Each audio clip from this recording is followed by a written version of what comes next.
हम सब लोग स्नान आदि करके नाश्ता पानी करके बढ़िया बैठ जाते हैं कथा में। कई लोग इतना ज्यादा करे आते हैं कि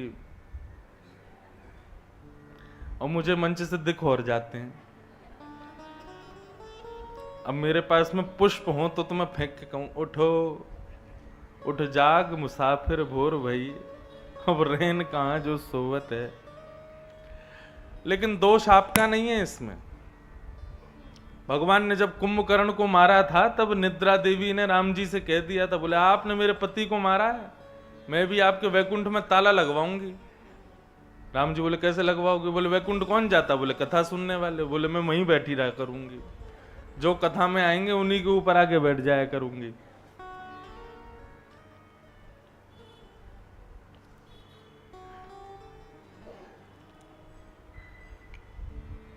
भोर क्या है? श्रीमद् भागवत ज्ञान सूर्य है। जब इनका प्राकट्य हो जाए उस समय स्वस्थ रहिए, स्वयं को जगा करके रखिए। एक एक शब्द बहुमूल्य है भागवत का।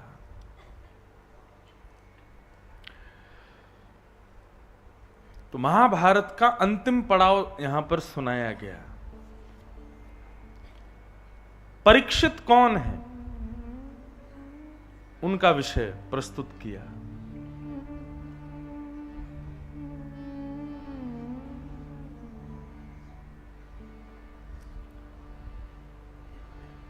महाभारत का युद्ध अपने अंतिम पड़ाव पर चल रहा था।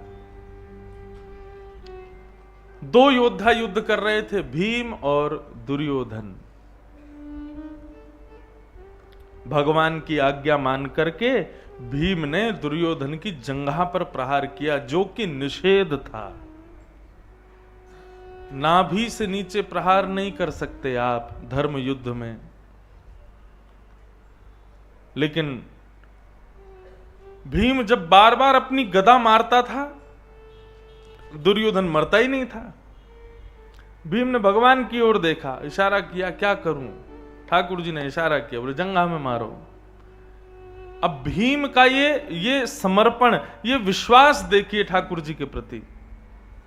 वो जानता है कि नाभि से नीचे प्रहार नहीं कर सकते, लेकिन जब आज्ञा ठाकुर जी दे रहे हैं तो फिर इसमें संशय क्यों?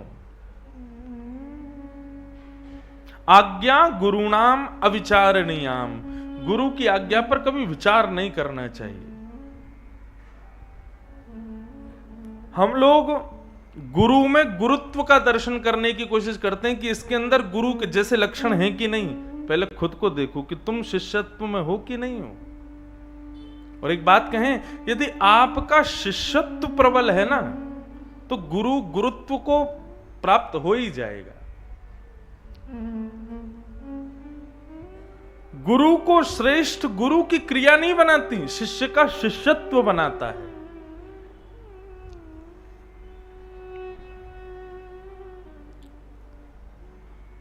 भगवान कृष्ण अकेले ही अपनी लीला करते तो शायद इतने श्रेष्ठ नहीं बन पाते। वो तो उनकी लीला को श्रेष्ठ बनाने में गोपियों का सहायता थी, अर्जुन आदि पांडवों की सहायता थी, उद्धव आदि की सहायता थी, और इन सब का विश्वास था, इन सब के जो प्रेम था ठाकुर जी के प्रति, उसने कृष्ण को श्रेष्ठ बनाया, ठाकुर जी की लीला को अद्भुत बनाया। शिष्य को चाहिए अपने शिष्यत्व पर ध्यान दे, गुरु की आज्ञा पर विचार नहीं।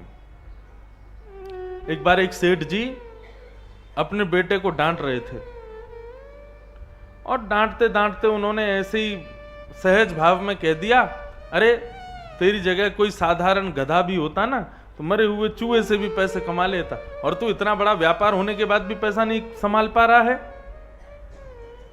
छोटा सा बालक दूर खड़ा सेठ जी की बात सुन रहा था। वो बोला कि ये सेठ जी हमारे नगर के सबसे पैसा वाले आदमी हैं, अपने बेटा से कह रहे हैं कि मरे हुए चूहे से पैसा कमाया जा सकता है, तो जरूर इनकी बात में कुछ तो दम होगा।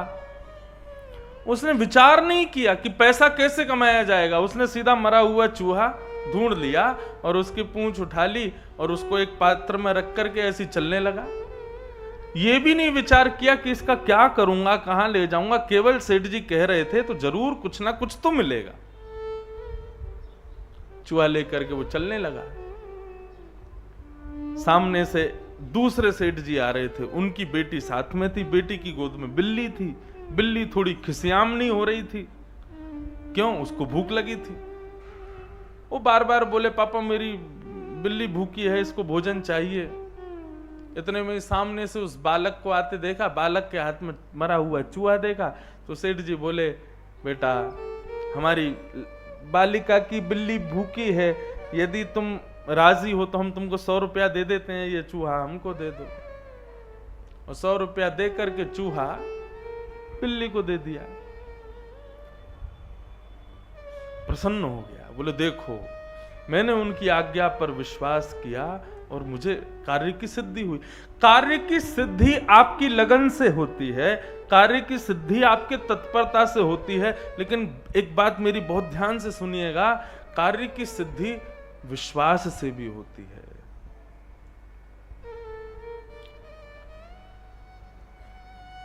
गुरु के वचन पर यदि विश्वास नहीं है, आप कितना भी यज्ञ कर लो, अनुष्ठान कर लो, व्रत कर लो, नियम कर लो, कुछ नहीं हासिल होगा।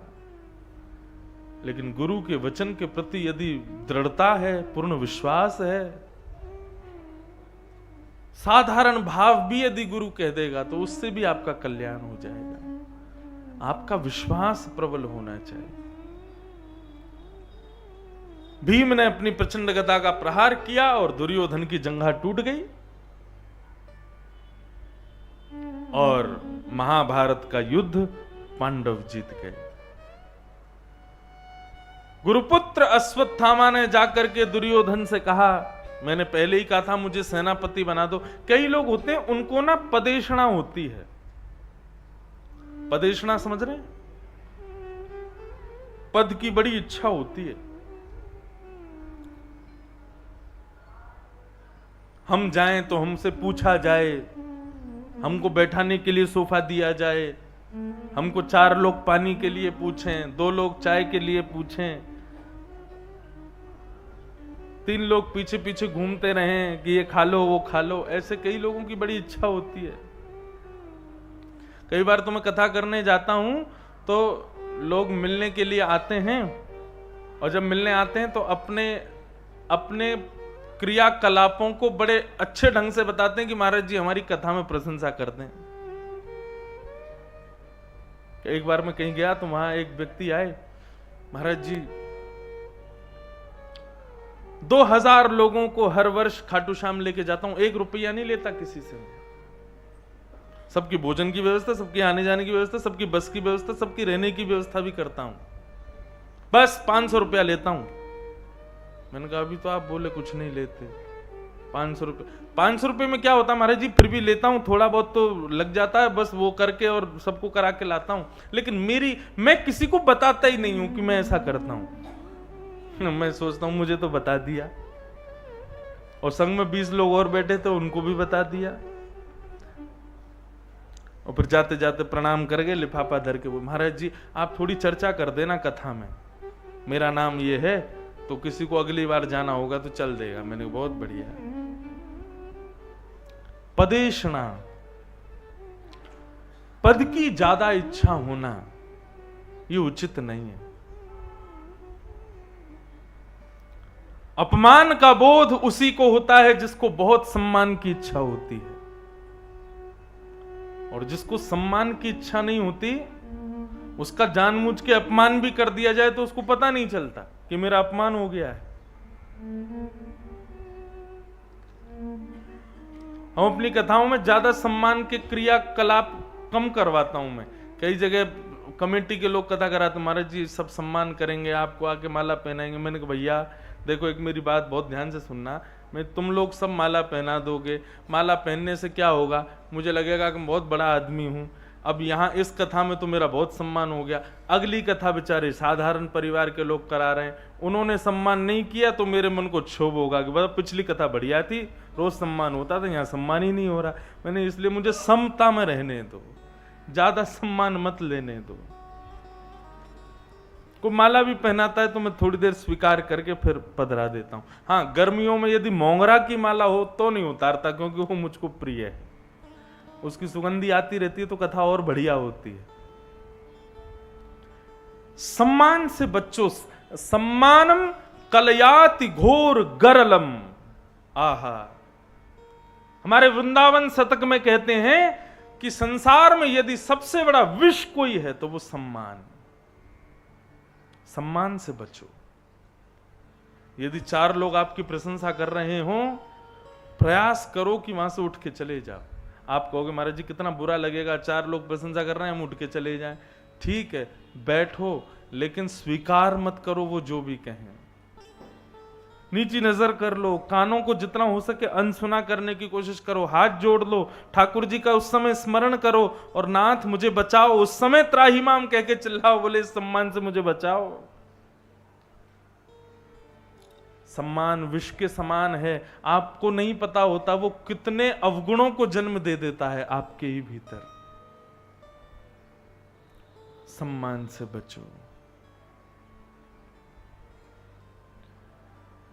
दुर्योधन ने आकर के, दुर्योधन के पास अश्वत्थामा ने आकर के कहा कि मुझे अपना सेनापति बना दो।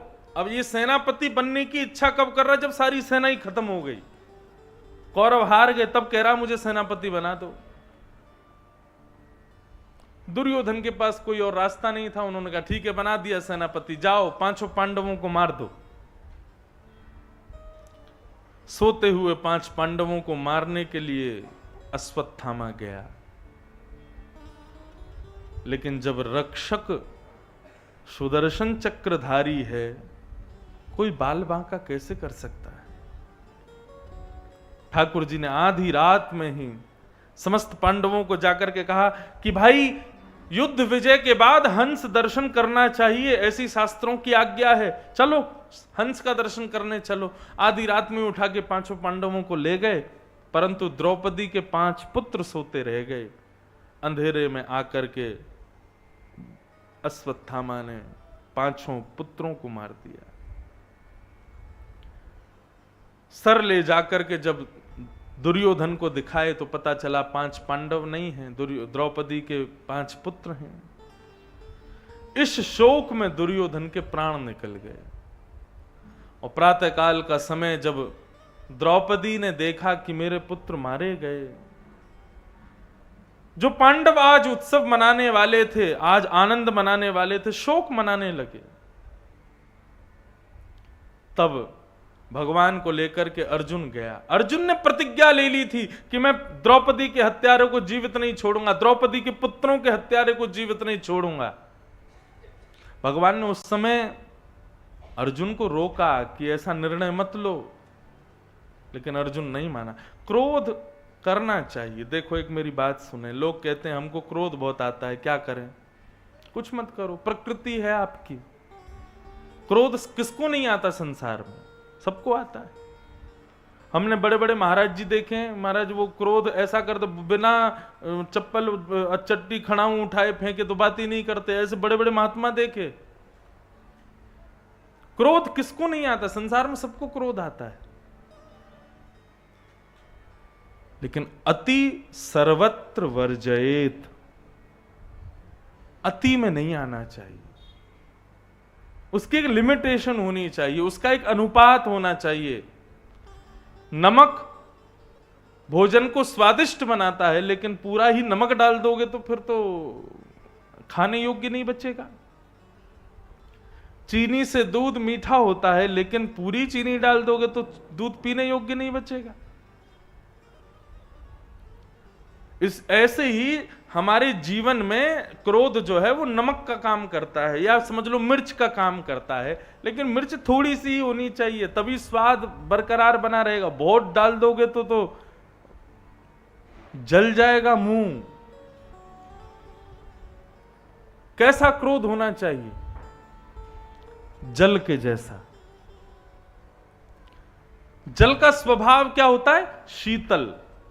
गंगा जी हैं, गंगा जी 12 महीने आपको ठंडी मिलेंगी, और ऋषिकेश और हरिद्वार में तो बिल्कुल ही ठंडी रहती हैं।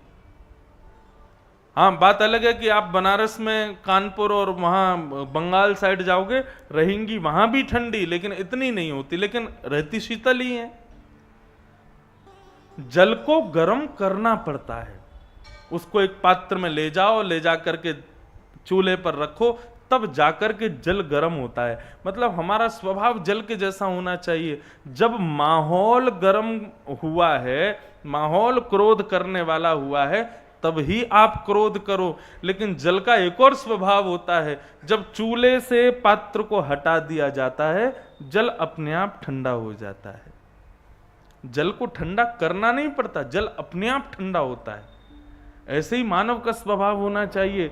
जब जब क्रोध का माहौल शांत हो गया तो आप भी शांत हो जाओ। लेकिन कई लोग ऐसे होते हैं, माहौल शांत हो गया, सब बात खत्म हो गई, लेकिन उनकी आंख चढ़ी हुई है तब भी। 5-5 दिन तक क्रोध नहीं उतर रहा, 1-1 महीने तक क्रोध नहीं उतर रहा है। कई लोग तो सालों साल अपने क्रोध को नहीं छोड़ पाते। ऐसे क्रोध करने वाले लोग, ये समझ लीजिए उनके पास नरक का वीजा है और वो विदाउट इमिग्रेशन एंट्री मारेंगे। घटिकद्वयम, क्रोध 2 घड़ी से ज्यादा का नहीं होना चाहिए। क्रोध होना ही नहीं चाहिए, यह भी गलत है। होना तो चाहिए लेकिन ज्यादा क्रोध अच्छा नहीं। और एक बात बंधुओं बहुत ध्यान से सुनिएगा, चाहे आपको 2 क्षण का क्रोध आता हो, चाहे 2 घंटे का, चाहे 2 महीने का, कितना भी क्रोध कीजिए, लेकिन एक बात याद रखिएगा, क्रोध में कभी निर्णय मत लीजिए। क्रोध में लिया निर्णय उचित नहीं होता, दूषित कर होता है। निर्णय तक रुक जाइए, बस निर्णय कब लेना है, जब क्रोध शांत हो जाए। अर्जुन ने निर्णय ले लिया, मैं जीवित नहीं छोड़ूंगा द्रौपदी के पुत्रों के हत्यारे को। भगवान रोकने लगे, बोले अर्जुन ऐसी प्रतिज्ञा मत लो। लेकिन अर्जुन नहीं माने और प्रतिज्ञा ले ली। और जब अश्वत्थामा को पकड़ के बंदी बना करके लेकर के आए और जैसे ही मारने लगे, द्रौपदी ने रोक दिया अर्जुन को। मुच्यताम मुच्यतामेश ब्राह्मणो नितराम गुरु। अर्जुन तुम किस पर प्रहार कर रहे हो, देखो ना। बोला हाँ मुझे पता है तुम्हारे बालकों का हत्यारा। बोले मेरे बालकों का हत्यारा, ये भी तो देखो वो ब्राह्मण है, तुम क्षत्रिय हो। क्षत्रिय को अधिकार नहीं ब्राह्मण को मारने का, और क्षत्रिय को ब्राह्मण को मारने का अधिकार किसी के पास नहीं है। ब्राह्मण को नहीं मारना चाहिए। दूसरी बात, पहली बात ये ब्राह्मण है, दूसरी बात हमारे गुरु का बेटा है, गुरुपुत्र है, और तीसरी बात अपनी विधवा मां का बेटा है। मतलब इसके पिता तो मर ही चुके हैं हमारे गुरु, और अब इसको भी मार दोगे तो इसकी मां तो अकेली रह जाएगी। यहां पर श्री वेदव्यास जी महाराज कहते हैं कि श्री द्रौपदी की बात में धर्म है, न्याय है, करुणा है, निष्कपटता है, समता है, 5 चीजें हैं। व्यक्ति जब भी कोई निर्णय ले तो 5 चीजों का ध्यान रखे। पहली बात धर्म, मैं जो कहूं वो धर्म सम्मत होना चाहिए। दूसरी बात, वो न्याय के रूप में होना चाहिए, अन्याय नहीं होना चाहिए। तीसरी बात, उसमें करुणा का दर्शन भी होना चाहिए, करुणा दिखनी चाहिए। चौथी बात, निष्कपटता का दर्शन होना चाहिए। और 5वीं बात, समता, समत्व, सम। इन 5 चीजों का ध्यान धर के जो व्यक्ति निर्णय लेता है, ऐसे व्यक्ति के निर्णय से ठाकुर जी भी प्रसन्न होते हैं। आगे प्रसंग आएगा अभी। द्रौपदी ने कहा अर्जुन इसको मत मारो। अर्जुन बोले तुम्हारे बालकों को इसने मारा। बोले मेरे बालकों को मारा बाद में, लेकिन पहले कुछ चीजों का ध्यान रखो। ये ब्राह्मण है, हमारे गुरु का बेटा है, और एक विधवा मां का पुत्र है। एक कन्या को कभी भी अकेला नहीं छोड़ना चाहिए। बंधुओं, अब इस बात पर वुमेन एम्पावरमेंट वाले मुझ पर प्रश्न उठा देंगे, आप ऐसा क्यों बोल रहे हो? क्यों? कन्या अकेली नहीं रह सकती? कन्या अकेले काम नहीं कर सकती? कन्या अकेले सब कुछ नहीं कर सकती? सब कुछ कर सकती है। उसके पास वो सारे बल हैं, सारी योग्यताएं हैं जो पुरुषों के पास नहीं है। लेकिन क्यों कहा जाता है शास्त्रों में कि उसको अकेला मत रहने दो, अकेला मत छोड़ो, उसके साथ कोई तो रहो? क्यों? क्योंकि कन्या रत्न है और रत्न को अकेला नहीं छोड़ा जाता। रत्न की सिक्योरिटी जरूरी है। रत्न बहुमूल्य होता है, मूल्यवान होता है। कई चोर घूमते रहते हैं उस रत्न को चुराने के लिए, उस रत्न को नष्ट ध्वस्त करने के लिए। समुद्र मंथन में 14 रत्न प्रकट हुए, उसमें एक रत्न लक्ष्मी यानी कि कन्या प्रकट हुई और रत्न की रक्षा की जाती है। मैं यदि ढिंडोरा पीट दूं कि जयराम आश्रम के फलाने रूम नंबर में, और वहां पे मेरा नीले कलर का एक बैग है, उस नीले कलर के बैग में कम से कम 12 लाख रुपए का सॉलिटेयर रखा हुआ है, कथा में प्रचार कर दूं, लाइव में चला जाए भक्ति पथ पर, जो सुन रहा होगा वो किसी ना किसी को शेयर कर देगा, बोले कि वहां जयराम आश्रम में इतने रूम नंबर में ऐसे ऐसे बैग रखा, उसमें 14 लाख का सॉलिटेयर रखा है। तो आदमी ये विचार थोड़ी करेगा, वो कहेगा 20 रुपए का ताला ही तो तोड़ना है, चला जाएगा, चुरा लेगा। वो रत्न है, इसलिए उस रत्न को कभी अकेला मत छोड़ो। पिता, पुत्र या पति, तीन में से कोई एक तो रहे साथ में।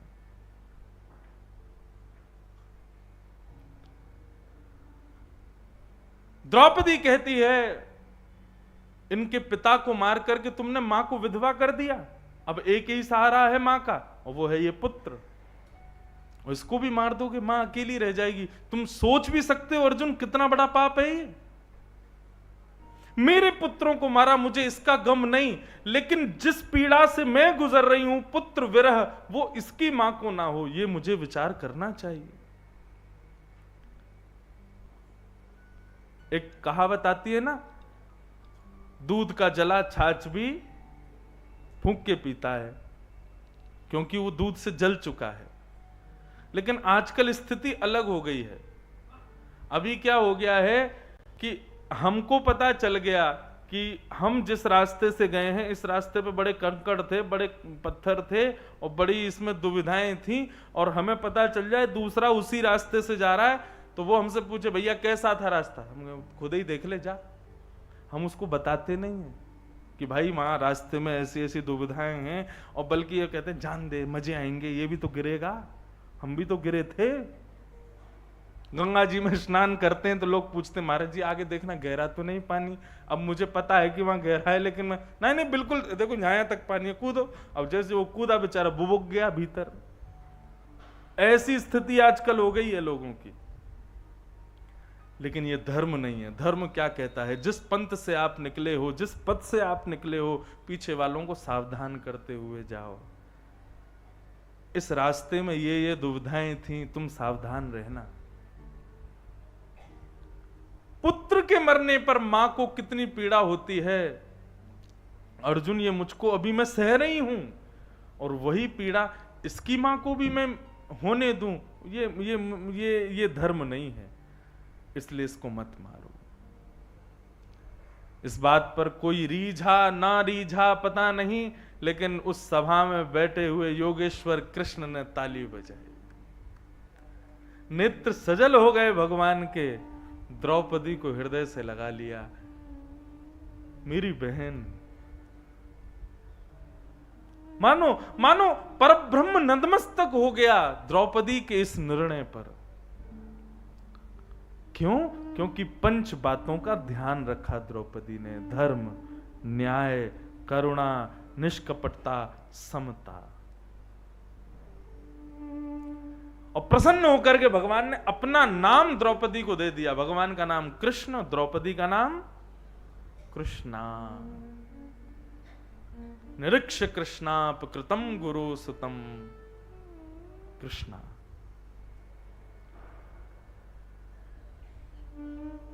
बंधु देखो, कथानक जो है ना वो सबको पता है, लेकिन उस कथा से हमने क्या सीखा ये बहुत जरूरी है। इसलिए मैं कोई विषय कहता हूं ना तो कई बार आगे के विषय छूट जाते हैं, लेकिन मुझे लगता है कि ये विषय कहा तो इससे हमने सीखा क्या? इससे हमने ये सीखा कि निर्णय लो तो 5 बातों का ध्यान रखो। अगर इन 5 बातों का ध्यान रखा तो श्री परमात्मा हमसे रीझ जाएंगे, प्रसन्न हो जाएंगे, जैसे द्रौपदी से रीझे। लेकिन दुविधा में पड़ गया अर्जुन। क्यों? क्योंकि निर्णय लेने वाला यदि अपने निर्णय को पूरा ना करे, संकल्प करने वाला व्यक्ति यदि अपने संकल्प को पूरा ना करे, तो उसको 2000 वर्ष के लिए मृत्यु के पश्चात प्रेत बनना पड़ता है। प्रतिज्ञा लेने वाला व्यक्ति यदि अपनी प्रतिज्ञा पूरी ना करे, नरकगामी होना पड़ता है उसको, चाहे कोई भी प्रतिज्ञा क्यों ना हो।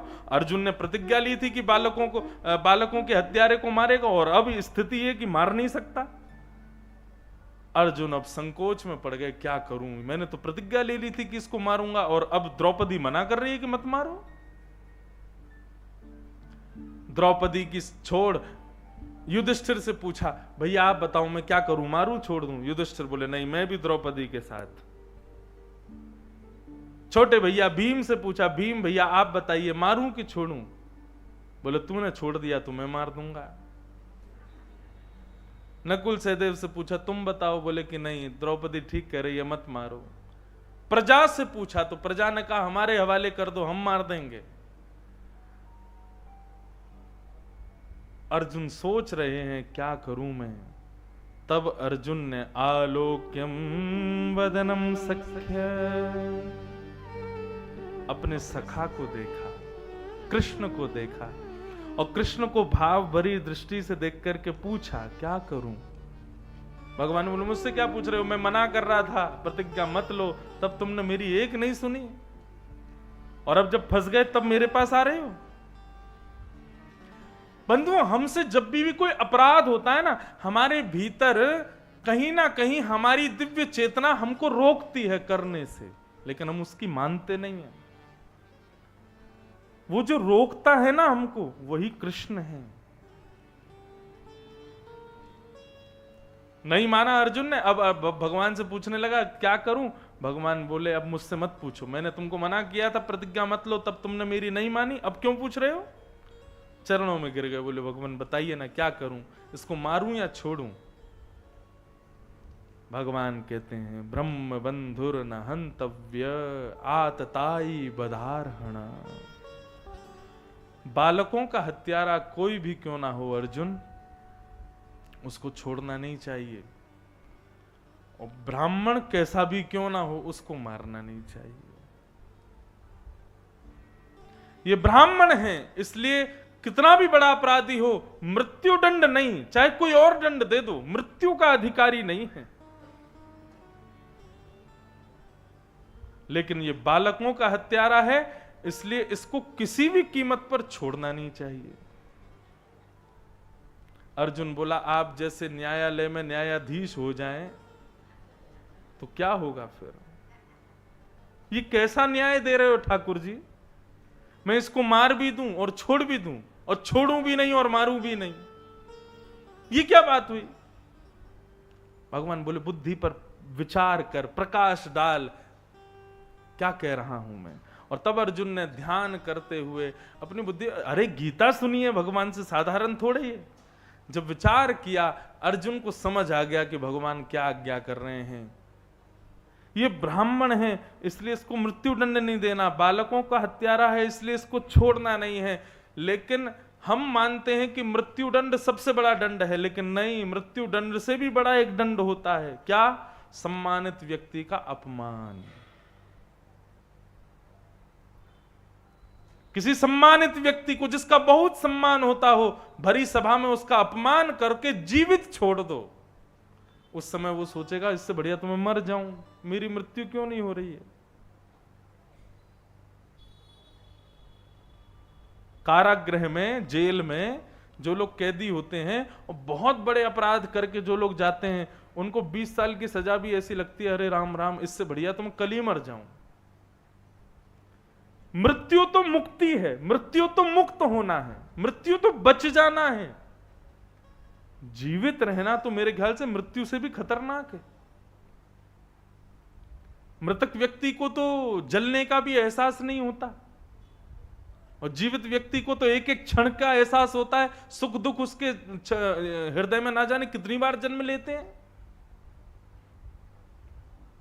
भगवान के निर्णय को समझ गया अर्जुन, बोले कि प्रतिष्ठित है, गुरुपुत्र है, सब इसका बहुत सम्मान करते हैं, इसका भरी सभा में अपमान करना ही इसके लिए मृत्यु दंड है। और आधे केश, आधी दाढ़ी, आधी मूछ और शिखा छेदन करके मणिम जहार मूर्धन्यम, ब्रह्म तेज की मणि को अश्वत्थामा के मस्तिष्क से विदीर्ण करते हुए धक्के दे करके सभा से बाहर निकाल दिया अर्जुन ने।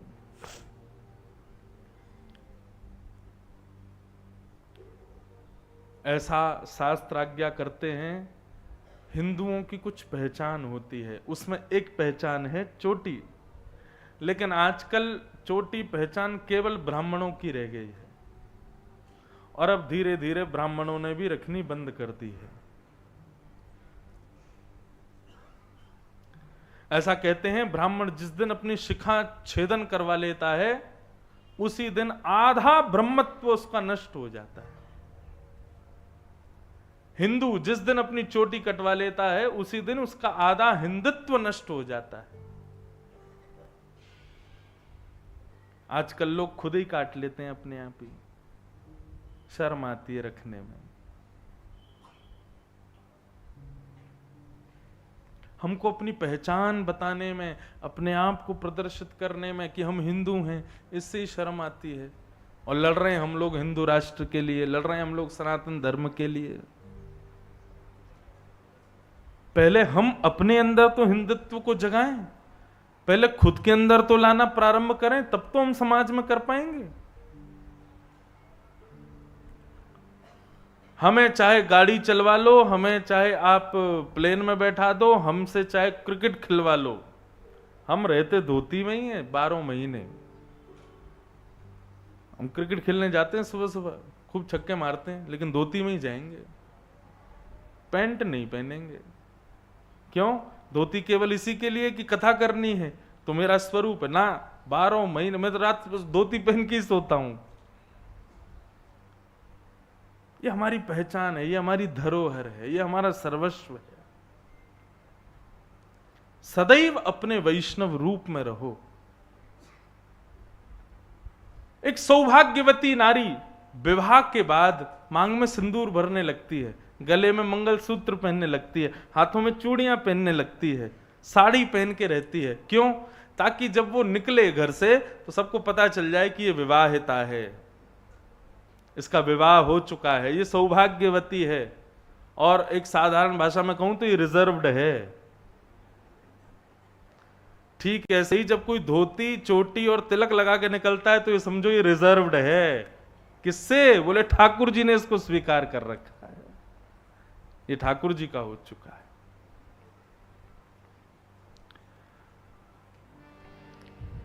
अश्वत्थामा का अपमान किया, अश्वत्थामा को क्रोध आया। अश्वत्थामा बोला बदला लूंगा, पूरे पांडवों को नष्ट कर दूंगा। और तभी उसने विचार किया कौन बचा है पांडवों के वंश में? बोले सब तो मारे गए। बोले एक बचा है। कौन?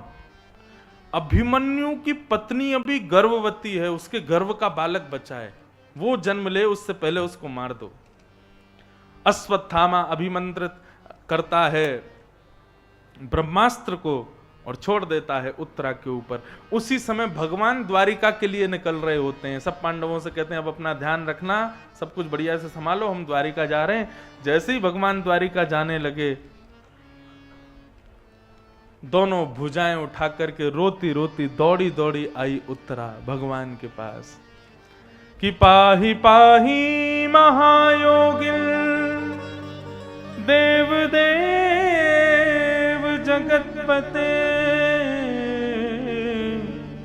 नान्यं तद्भयं पश्ये यत्र मृत्यु परस्परम। हे जगतपते, हे जगन्नाथ, मेरी रक्षा करो। ये ब्रह्मास्त्र मेरे गर्भ के बालक को नष्ट कर रहा है, नाथ इससे मुझे बचाइए। उत्तरा का विश्वास देखो, वहां पे उत्तरा के ससुर जी भी खड़े हैं, युधिष्ठिर भी खड़े हैं, भीम भी खड़े हैं, नकुल सहदेव भी खड़े हैं। किसी के पास नहीं गई उत्तरा, सीधे भगवान के पास गई। द्रौपदी ने जो गलती की आज वो उत्तरा ने नहीं की। द्रौपदी का जब चीरहरण हो रहा था तो द्रौपदी पहले बोली पांचों पांडव मेरी रक्षा करेंगे, पांचों ने नहीं करी तो सोचने लगी बड़े बूढ़े सब चारों तरफ बैठे हैं, ये मुझे निर्वस्त्र नहीं होने देंगे, उन्होंने भी रक्षा नहीं करी तो अपने बल लगाया, मैं क्षत्रिय नारी हूं, निर्वस्त्र नहीं होंगी। जब अपना बल भी कोई काम नहीं आया, बिल्कुल एक झटका मारना था दुशासन को और द्रौपदी भरी सभा में निर्वस्त्र होने वाली थी। उस स्थिति में निर्बल होकर के द्रौपदी ने भुजा उठा करके श्याम सुंदर को पुकारा, हे द्वारिकाधीश, तुम्हारी बहन भरी सभा में निर्वस्त्र हो रही है, मेरी लाज बचाओ। सामने बैठे थे पांडव, बगल में बैठे थे भीष्म पितामह आदि, किसी ने रक्षा नहीं की, लेकिन द्वारिका में कोसों दूर मीलों दूर बैठे द्वारिकाधीश को जब भुजा उठा करके पुकारा, द्रौपदी ने भरी सभा से दौड़े ठाकुर जी। और केवल इतना समय था कि मैं कहता हूं ना कि दुशासन केवल एक खींचने वाला था, इतने में निर्वस्त्र होने वाली थी द्रौपदी। केवल इतने क्षण भर के भीतर वशन रूप भय श्याम, दुशासन की भुजा थकित भई, खींचते खींचते हार गया, पसीना पसीना हो गया, लेकिन द्रौपदी निर्वस्त्र नहीं हुई। सूरदास जी कहते हैं, जैसी लाज राखी द्रौपदी की, जैसी लाज राखी द्रौपदी की, जैसी लाज राखी द्रौपदी की, जैसी लाज राखी द्रौपदी की, जैसी लाज राखी द्रौपदी की, जैसी लाज राखी द्रौपदी की, होन ना दीन उघारी, होन ना दीन उघारी,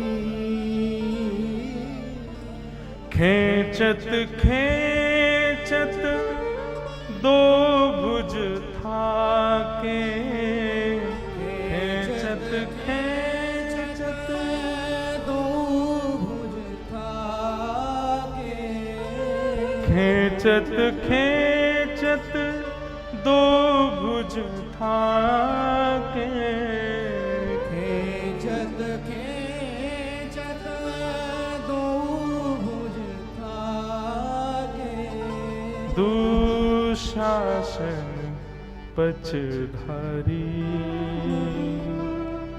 चीर बढ़ायो मुरारी, मेरी लाज रखो गिरधारी, मेरी लाज रखो गिरधारी। हे नाथ, जैसी लाज आपने द्रौपदी की रखी है, दुशासन की भुजा थकित भई, वसन रूप भय श्याम, ऐसी लाज हमारी भी रखो नाथ। इस संसार के माया मोह काम क्रोध ईर्षा द्वेष अभिनिवेश अहंता ममता, ये सब हमारे चीर हरण कर रहे हैं। हमारे ऊपर जो भक्ति के चीर चढ़े हैं, ये सबको खींच रहे हैं। आप कृपा करके इनसे हमारी रक्षा करो नाथ। जैसी लाज राखी अर्जुन की, जैसी लाज राखी अर्जुन की, भारत युद्ध पछाड़ी, भारत युद्ध पछाड़ी, सारथी हो के रथ को हाँक्यों, सारथी हो के रथ को हाँक्यों। आपने अर्जुन के लिए क्या किया नाथ? सारथी बन गए। जिन ठाकुर जी को हम शंख चक्र गदा पद्म स्वरूप में देखते हैं, चतुर्भुज रूप में देखते हैं, वो ठाकुर जी आज अपने भक्त के लिए घोड़ों की चाबुक पकड़ करके रथ चला रहे हैं।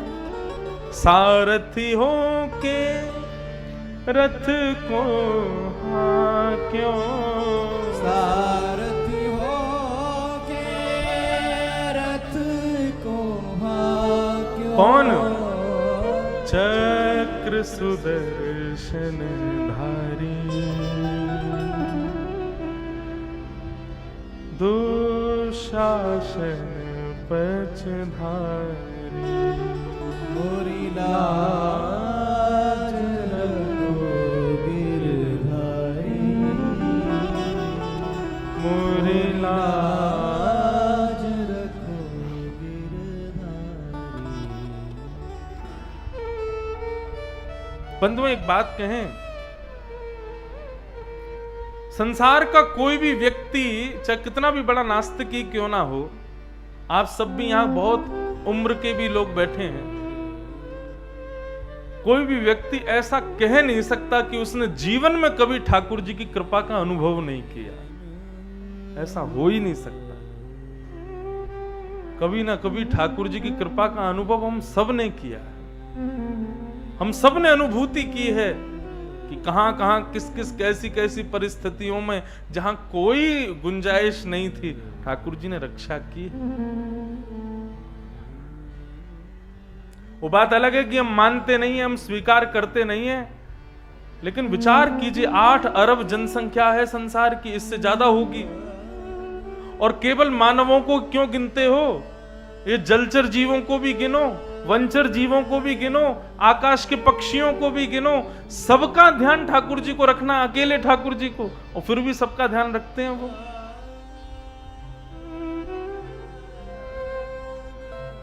कितने कृपालु हैं ठाकुर जी। आज उत्तरा जब दौड़ी दौड़ी ठाकुर जी के सामने गई,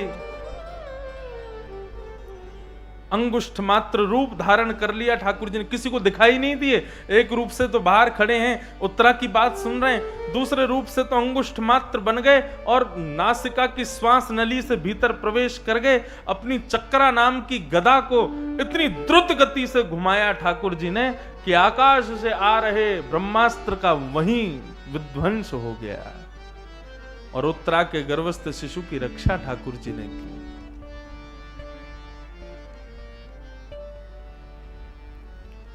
किसी ने नहीं देखा ये दृश्य, एक ने देखा, कुंती ने।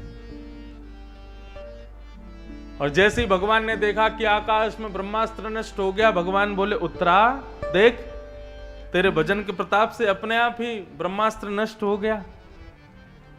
चलो अब तुम जाओ, विश्राम करो, मैं द्वारिका के लिए प्रस्थान करूं।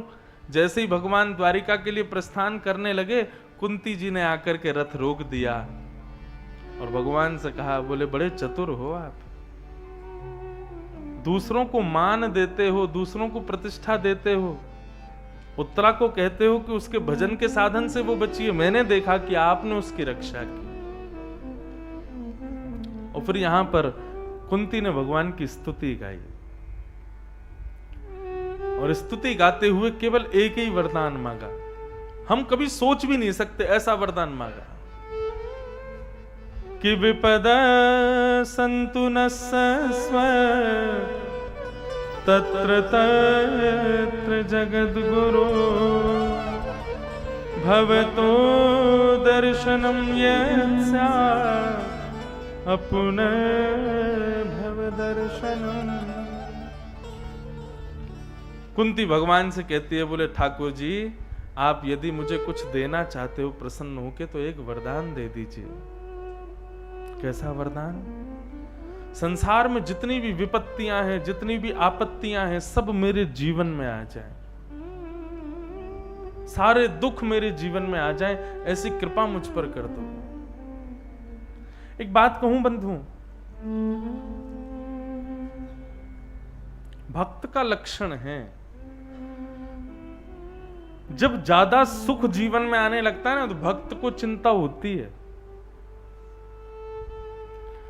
ज्यादा अनुकूलताएं प्रकट होने लग जाती है ना, ज्यादा सांसारिक ऐश्वर्य भोग मिलने लग जाता है तो भक्त को चिंता होती है, ये ठाकुर जी ये सब क्या कर रहे हो आप, मेरी मनवांछित इच्छाएं क्यों पूरी कर रहे हो, ये सांसारिक भोग विलास मुझे इतने ज्यादा क्यों मिल रहे हैं, ये इतना ऐशो आराम मुझे क्यों प्राप्त हो रहा है।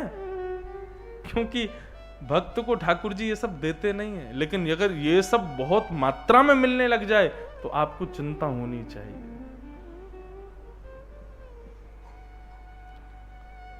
सम्मानम कलयाति घोर गरलम।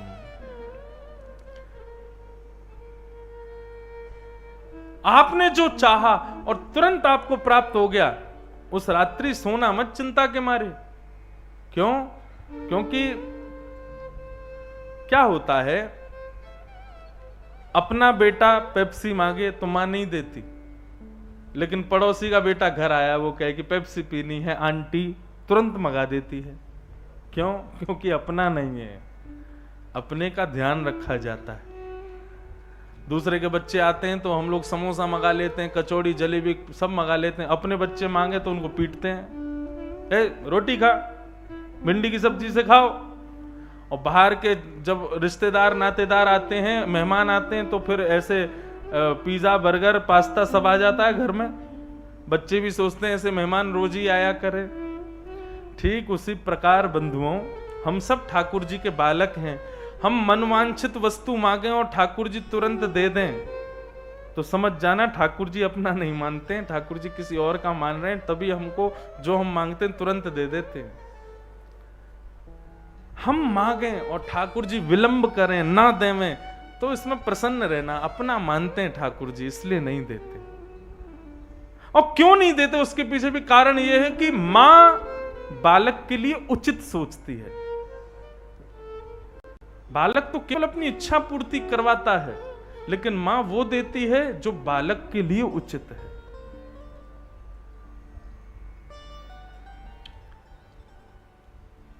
कुंती ने भगवान की स्तुति गाई और स्तुति गाकर के कुंती ने भगवान को प्रणाम किया। भगवान बोले अब मैं जाऊं द्वारिका। जैसे ही रथ में बैठ करके द्वारिका जाने लगे तो अब की बार युधिष्ठिर रोने लगे। भगवान बोले अब तुझको क्या हो गया? युधिष्ठिर बोले कि नहीं नहीं, मैंने बहुत बड़ा पाप कर दिया। भगवान कह रहे कौन सा पाप किया? बोले बाल द्विज स्महन मित्र पितृ भ्रातृ गुरुद्रोह नमेश्यानिरयान मोक्षो यापि वर्षायुतायुतै। मैंने बहुत बड़ा अपराध कर दिया। बहुत ध्यान से सुने बंधु। भगवान बोले युधिष्ठिर तुमने क्या अपराध किया? मैंने बालकों को अनाथ कर दिया, माताओं को विधवा कर दिया, महाभारत युद्ध में अपने ही भाइयों को मार दिया। ये अपराध नहीं है तो क्या है कन्हैया? भगवान बोले बड़ी देर से याद आया तुमको कि तुमने अपराध किया।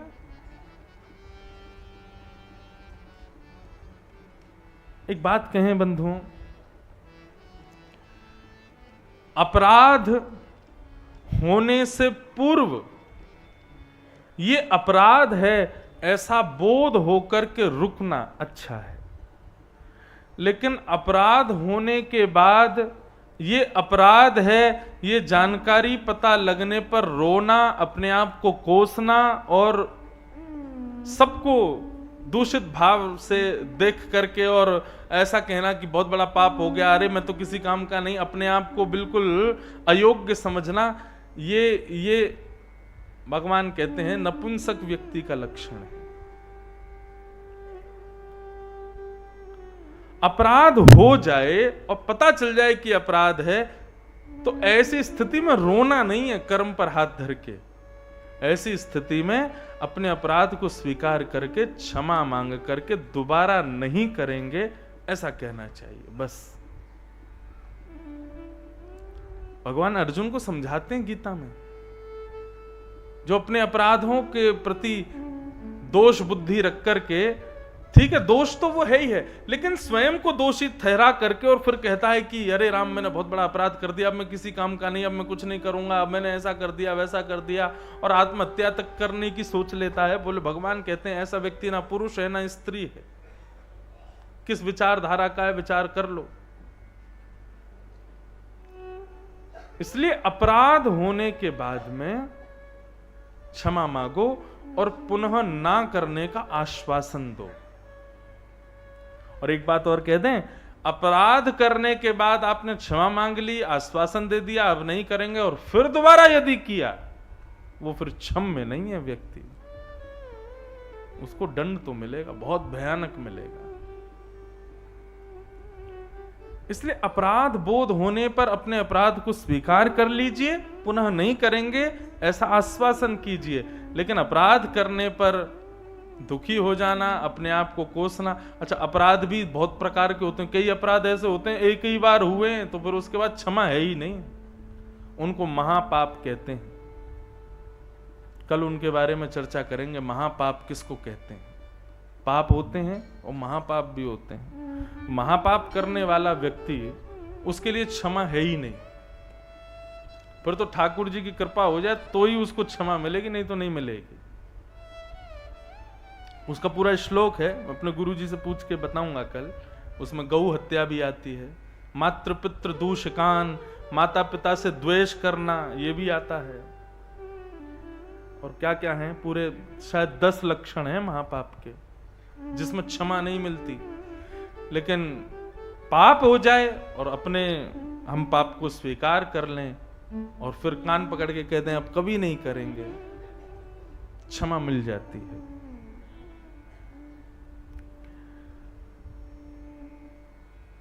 युधिष्ठिर रोने लगे, मैंने बहुत बड़ा अपराध कर दिया, अपने भाइयों को मार दिया, गुरुजनों को मार दिया, माताओं को विधवा कर दिया, बालकों को अनाथ कर दिया। भगवान बोले महाभारत युद्ध करने से पहले क्यों नहीं सोचा युधिष्ठिर तुमने, ये युद्ध हो गया, बालक अनाथ हो गए, माताएं विधवा हो गई, अब रोने से क्या फायदा, अब रो क्यों रहे हो, अब तो युद्ध हो चुका। पहले रोया था अर्जुन तो उसको मैंने गीता सुनाया था, अब मैं बार बार गीता तो नहीं सुनाऊंगा, अब तुमको भी सुनाऊं बैठा करके। ठाकुर जी बोले अब हम तो थक गए सुनाते सुनाते, अब हमारा भक्त सुनाएगा। कौन? रणभूमि में मेरी प्रतीक्षा कर रहे भीष्म पितामह, बाणों की सैया पर लेटे हैं भीष्म पितामह, और भगवान समस्त पांडवों को लेकर के भीष्म पितामह के पास गए। अच्छा अब थोड़ा ध्यान से सुनिएगा,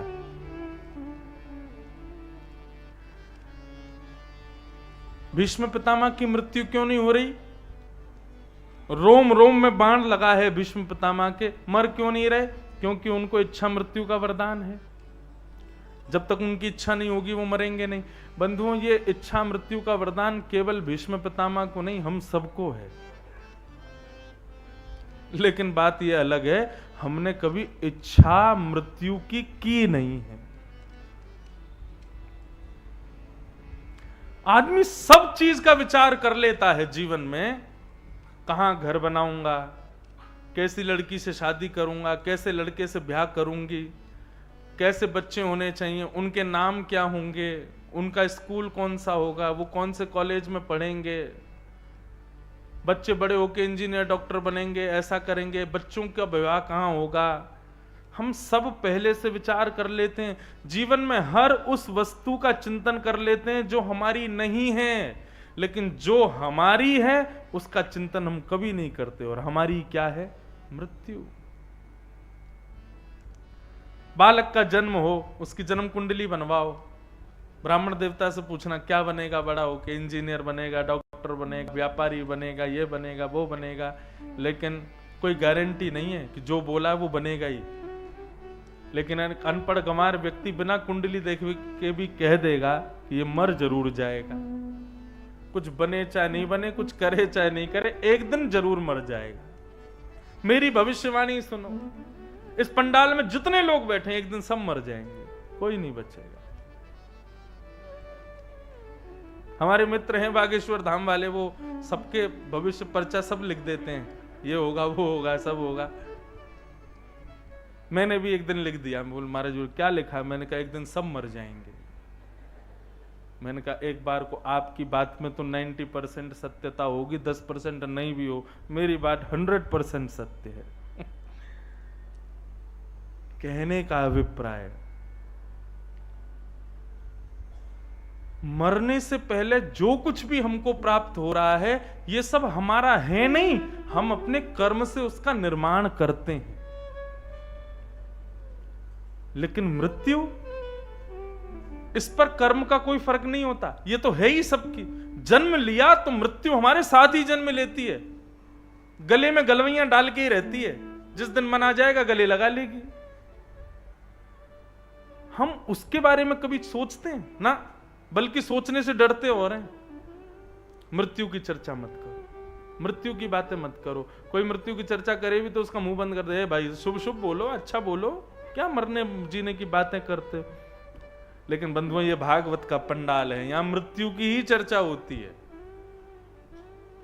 हम सबको इच्छा मृत्यु है, लेकिन बात यह है हमने कभी इच्छा की नहीं।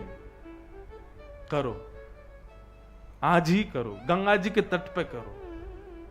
कैसी इच्छा मृत्यु कि हे नाथ, हे गंगा मैया, हे पर्वतराज हिमालय, हे बद्रीनाथ, हे केदारनाथ, जब मेरे प्राण निकलें उस समय कैसा वातावरण हो, कैसा मौसम हो, कैसी व्यवस्था हो, क्या हो, ये सब पहले विचार कर लो। आप अब प्रमाण तो वैकुंठ में ही मिलेगा कि जो सोचा वो मिला कि नहीं।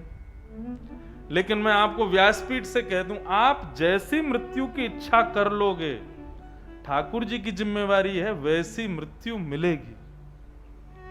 और इसमें कोई संकोच की बात नहीं। सोचो, इतना तो कहना स्वामी, जब प्राण तन से निकले, उस समय क्या हो?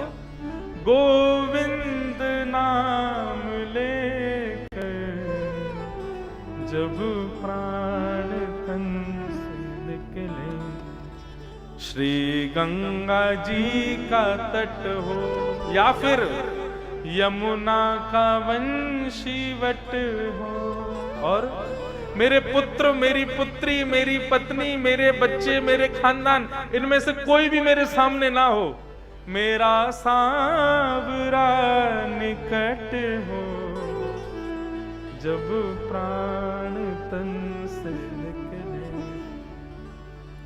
और मेरी मृत्यु में घर के लोग सब अस्त व्यस्त वस्त्रों में आएंगे। कोई ये भी विचार करके नहीं आएगा कि हमारे बाल कड़े हैं कि नहीं, हमने अच्छे कपड़े पहने कि नहीं। जैसी खबर सबको लगेगी कि हमारे प्राण निकल गए, जैसी अवस्था में होंगे वैसे ही सब दौड़ के आएंगे। लेकिन ठाकुर जी, आप पूरा श्रृंगार करके आना अपना, पीतांबरी कसी हो, और सब रो रहे होंगे, लेकिन आप मुखड़े पे एक हंसी हो, छवि मन में ये बसी हो, जब प्राण तन से निकले, उस समय जल्दी आना, नानाथ भूल जाना, अकेले मत आना, श्री राधे को साथ लाना, जब प्राण।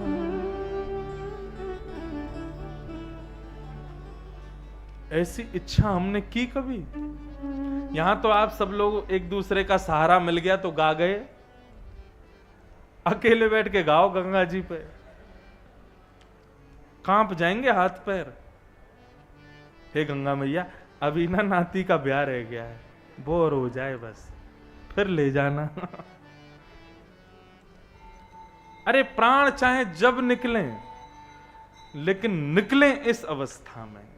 पहले ही विचार कर लो, मैं वृंदावन जाऊं, श्री बिहारी जी का दर्शन करूं, राधा वल्लभ जी का दर्शन करूं, श्री राधा रमण की कुलिया भोग प्रसादी पाऊं, वृंदावन की परिक्रमा लगाऊं, वैष्णव संतों को प्रणाम करूं, ब्रजरज को माथे से लगाऊं, यमुना में स्नान करके यमुना के पुलिन पर श्यामा श्याम का दर्शन करूं, असंख्य वैष्णव चारों तरफ हरिनाम संकीर्तन करें और उस हरिनाम संकीर्तन को सुनते सुनते सुनते सुनते मेरे प्राण उसी यमुना के पुलिन पर निकल जाएं। ऐसी मृत्यु की इच्छा की किसी ने? नहीं की। आज ही सुनिश्चित कीजिए कि मृत्यु कैसी चाहिए। खुल के बोल रहे हैं हम व्यासपीठ से, कोई डरने की बात थोड़ी, सत्य है अकाट्य। मृत्यु कैसी होनी चाहिए पहले ही विचार कर लो और फिर देखना वैसी ही होगी। हम करते नहीं विचार, इसलिए फिर यथा तथा कहीं भी प्राण निकलते हैं। पहले ही सोच लो यहां निकलने चाहिए। और ऋषिकेश तो इस बात के लिए प्रसिद्ध है। कई महापुरुष यहां ऐसे हुए जिनको पूर्व में ही पता चल गया कि हमारे प्राण अब बस अंतिम समय है, ऋषिकेश आ गए, गंगा जी के तट पर हरिहर का स्मरण करते हुए प्राण त्याग दिए। गंगा मोक्षदायिनी है ना, मृत्यु को सहज बनाती है। आज ही विचार कर लेना, इससे बढ़िया समय नहीं मिलेगा। आज भीष्म पितामह बाणों की सैया पे लेटे हैं और काली काली सामने एक स्त्री खड़ी है। कौन है? मृत्यु देवी हाथ जोड़ के खड़ी है। जैसे ही भीष्म पितामह के पास आती, भीष्म पितामह कहते खबरदार खड़ी रहे, चुपचाप, छूना नहीं मुझे। मृत्यु देवी बोली महाराज आपको पड़े पड़े इतने दिन हो गए बाणों की सैया पर, अब तो मुझे आने दीजिए। बोले मुझे इच्छा मृत्यु का वरदान है, जब तक मेरी इच्छा नहीं होगी तुम मुझे छू नहीं सकती हो। मृत्यु देवी बोली तो तुम्हारी इच्छा क्या है? बोले मेरी इच्छा है एक बार द्वारिकाधीश शंख चक्र गदा पद्मधारी चतुर्भुज रूप से मेरे सामने खड़े हो जाएं, मैं उनके रूप को निहारता रहूं, उनके रूप से देखते देखते देखते देखते तब मैं तुम्हें इशारा करूंगा, मुझे लेके चली जाना है। वास्तव में भगवान तो द्वारिका कब के निकल गए होते। मृत्यु देवी ने जाकर के कहा, बोले कि आप द्वारिका मत चले जाना। बोले क्यों नहीं? तो मुझे पता नहीं कितने साल खड़े रहना पड़ेगा यहाँ पे। ये भीष्म पितामह प्राण नहीं त्यागेंगे, पहले इनको दर्शन दो। तब भगवान ने ऐसी योजना बनाई कि युधिष्ठिर रोने लगे और युधिष्ठिर को ज्ञान दिलाने के लिए भगवान उनको लेकर के भीष्म पितामह के पास आए। और जैसे ही भीष्म पितामह के पास पहुंचे हैं, भीष्म पितामह ने पहले तो ज्ञान उपदेश किया पांडवों को। दान धर्म, राज धर्म, मोक्ष धर्म, भागवत धर्म, स्त्री धर्म, 5 धर्म बताए और 5 धर्मों का वर्णन करते हुए कहा अब चलो हटो, मेरे मार्ग से हट जाओ, मुझे अपना काम करने दो। 5 पांडवों को किनारे करके कहा आइए द्वारिकाधीश, आप सामने आइए। द्वारिकाधीश सामने खड़े, बाणों की सैया पर भीष्म पितामह लेटे और पितामह ने तब स्तुति गाई भगवान की। हम गंगा जी के तट पर हैं और श्री भीष्म पितामह गंगा पुत्र हैं, श्री गंगा जी के सुपुत्र हैं। भीष्म पितामह का स्मरण कर लें, थोड़ा उनकी स्तुति का 2 श्लोक 3 श्लोक गा लें ताकि गंगा मैया भी आनंदित हो जाए। श्री भीष्मोवाच इतिमतिरुपकल्पिता वितृष्णा भगवत सात्वत भुङ्गवे विभुम्ने स्वसुखमुपगते क्वचिद्विहर्तुं प्रकृतिमुपेयुष्यतव प्रवाह त्रिभुवनकमनं तमालवर्णं रविकरगौरवराम्बरं दधाने ककुला वृताननाब्जं विजय सखेरति रस्तु मेन वद्या युधितुर्गर्जो विधुम्न वेश्मत् कचलुलितश्रमवा